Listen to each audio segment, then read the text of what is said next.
Declinul biodiversității și schimbările climatice sunt două provocări majore care ne afectează.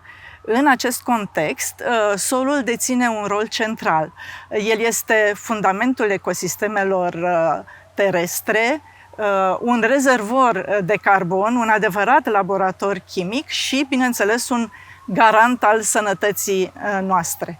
În stratul de la suprafața solului până pe la 100 de centimetri se stochează o cantitate de carbon cam de 2-3 ori mai mare decât în atmosferă sau vegetație. Mai mult decât atât, solurile degradate au potențialul de a stoca, de a acumula carbon organic dacă sunt gestionate sustenabil. În lipsa unor practici sustenabile, solurile agricole pot deveni surse de emisii de gaze cu efect de seră, cum ar fi metanul sau protoxidul de azot. La nivel global, solul agricol este responsabil de 10 până la 12% din emisiile totale de gaze cu efect de seră. Totodată, solul este un element vulnerabil care a fost degradat constant de la primele practici agricole până la practicile moderne intensive. Aceste practici pot duce la degradarea solului sau, din contră, la îmbunătățirea, revigorarea acestuia. Practicile agricole constau, de fapt, în acele metode și tehnici de lucru a solului, de cultivare a plantelor, privesc rotația culturilor, aplicarea de îngrășăminte, până la, practic, măsuri de conservare a biodiversității. Biodiversitatea solurilor este una supraterană, dar și una subterană, care este mai puțin vizibilă. Dar și această biodiversitate subterană este la fel de amenințată, principalul factor de presiune fiind agricultura intensivă. Această biodiversitate contribuie la asigurarea serviciilor ecosisteme precum fertilitatea solului, filtrarea apei, stocarea carbonului, precum și rezistența plantelor la agenți patogeni și profilul nutrițional al acestora. Practic, fiecare decizie care vizează conservarea biodiversității are efecte asupra sănătății în general a solurilor și implicit a noastră, a beneficiarilor acestor servicii. De aceea, în cercetările noastre am încercat să investigăm modul în care practicile agricole influențează atât cantitatea de carbon organic stocată în sol, cât și comunitățile microbiene. Studiul nostru a avut mai multe obiective și s-a desfășurat în platforme de cercetare, platforme experimentale de cercetare de lungă durată și am utilizat, bineînțeles, tehnici analitice avansate. Am ales locații diferite la nivelul țării, fiecare fiind caracterizate de anumite condiții pedoclimatice și agronomice. Locațiile au fost în sud-estul Câmpiei Române, la Fundulea, de asemenea în nord-estul țării, la Secuieni, în Transilvania, la Turda și ca urmare a unei colaborări cu specialiști din străinătate, o parte a cercetărilor s-au desfășurat pe coasta nord-vestică a continentului nord-american, în statul Oregon. Printre obiectivele pe care le-am urmărit s-a numărat efectul practicilor agricole, a lucrărilor solului asupra carbonului organic din sol și a comunităților microbiene. Acest lucru s-a desfășurat la Fundulea. De asemenea, efectele fertilizării cu azot și fosfor asupra comunităților microbiene, experimente desfășurate la Secuieni și Turda și, foarte interesant, unul dintre ultimele obiective, efectul rotației culturilor și a fertilizării asupra comunităților microbiene, cel desfășurat în Statele Unite.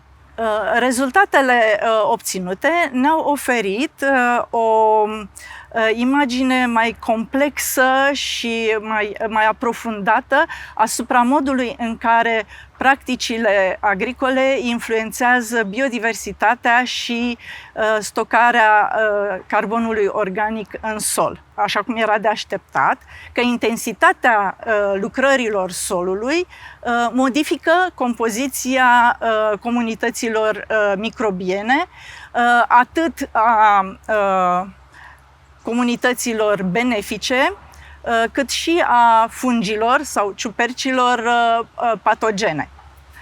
Astfel, practicile conservative, care nu presupun lucrări ale solului, păstrează structura solului, mențin o biodiversitate mai stabilă, amplifică sau cresc abundența microorganismelor benefice, în special a fungilor micorizați, adică a ciupercilor care formează asociații simbiotice cu rădăcinile plantelor.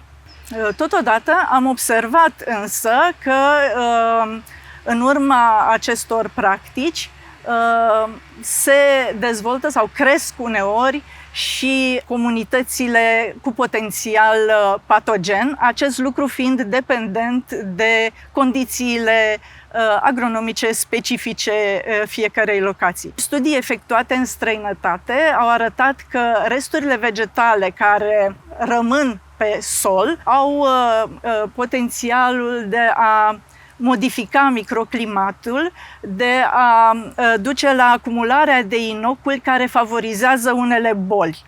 S-a constatat că lucrările solului, care presupun o arătură convențională cu răsturnarea brazdei și cu disc, au un impact negativ asupra microorganismelor benefice, duc la scăderea biodiversității și la scăderea cantității de carbon organic din sol.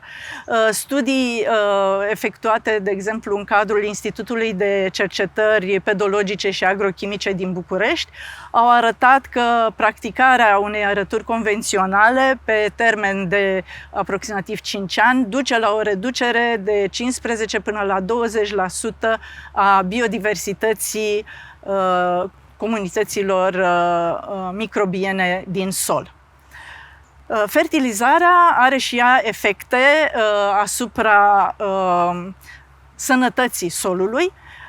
Ce am constatat este că o fertilizare moderată, cu până la 60 de kilograme de azot pe hectar și pe an, nu produce modificări în ceea ce privește diversitatea și proprietățile chimice ale solului.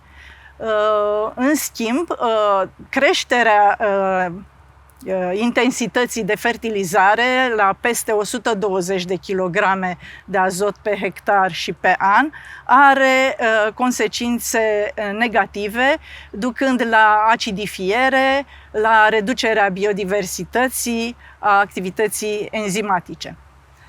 Unele dintre cele mai interesante rezultate au fost cele referitoare la rotația culturilor, care a arătat practic că între biodiversitatea supraterană și cea subterană există o strânsă legătură și că această legătură este mediată de tipul speciei și de chimismul solului. Practic, studiile efectuate în Oregon ne-au ajutat să înțelegem legătura dintre partea subterană și microbiota solului, ceea ce este esențial pentru microbiologia solului. Unele lucruri chiar erau cunoscute, dar acum sunt și date concrete. S-a constatat că introducerea rotației culturilor are un efect pozitiv mai puternic decât fertilizarea cu fertilizatori chimici. De exemplu, s-au obținut rezultate mai bune în cazul rotației grâu-mazăre sau leguminoase față de grâu-pârloagă, pentru că există și această tendință de a lăsa anumite soluri în regim natural, cum spunem noi, în pârloagă. S-a constatat că crește rezistența la patogeni a plantelor până la 40%, crește concentrația de compuși fenolici și antioxidanți în plante, ceea ce înseamnă crește calitatea produselor alimentare. Alte aspecte de care trebuie să ținem cont este că se reduc cheltuielile asociate practic atât fertilizării cât și tratamentelor fitosanitare și sunt astfel de reduceri de 15-20% a acestor cheltuieli.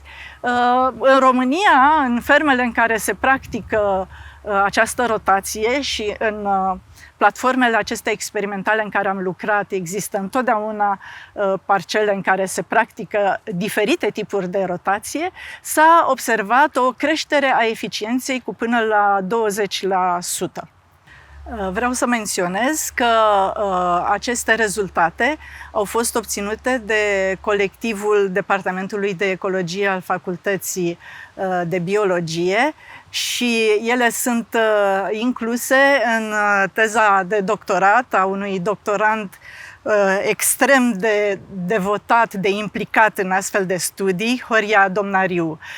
Aceste prime rezultate pe care le-am obținut și care, sigur, studiile vor fi continuate în cadrul colectivului, ne-au permis să răspundem la câteva întrebări. De exemplu, ce comunități de microorganisme sunt în sol, cum reacționează ele sub presiunea factorilor antropici. În ceea ce privește implicațiile practice, aceste studii au implicație directă asupra dezvoltării de strategii agricole durabile. Ele ajută la fundamentarea deciziilor autorităților publice sau a inițiativelor fermierilor care doresc să adopte o practică agricolă care să protejeze și să asigure sănătatea solului, ceea ce este practic în directă legătură cu ceea ce se întâmplă la nivel european.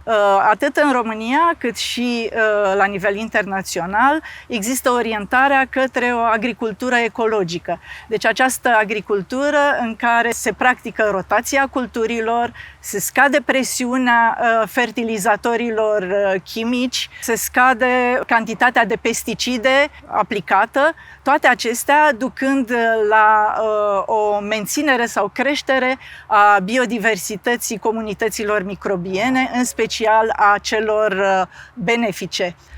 Un concept tot mai prezent în cercetările actuale este cel de One Health.